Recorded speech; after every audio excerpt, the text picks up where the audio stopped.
yeah, Tony, it's so true. I mean, you start with the financial costs, which we'll get into, but then there's the cost of fire departments like time and resources. Just yesterday, this half-acre fire that burned, advocates remind us, wasn't just the environment that was impacted, but these are people's belongings. Sometimes all they own left next to ashes and charred remains, a cost that you can't put a number on.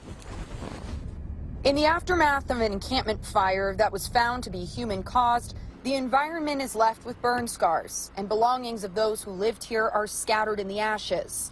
What it took to fight this fire Monday, land and air resources from Sac Metro Fire. 10 people responded to that incident that occurred yesterday, that encampment fire. So we had 2 engines, another grass rig that would pump and roll into that area.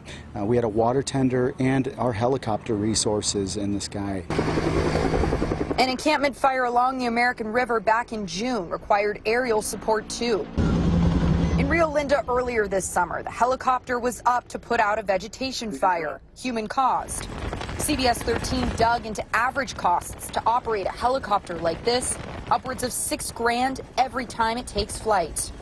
Multiply it by the average of more than 1 call a day, it adds up.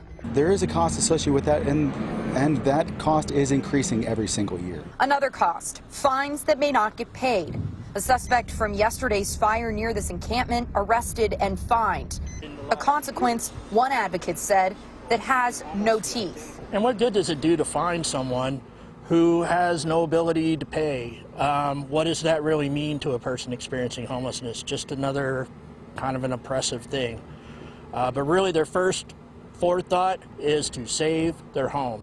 Ultimately, advocates say a fine isn't going to prevent fires with dry conditions right now. The short-term solution is fire extinguishers, but the long-term solution to all this is we need to get people, into places to live.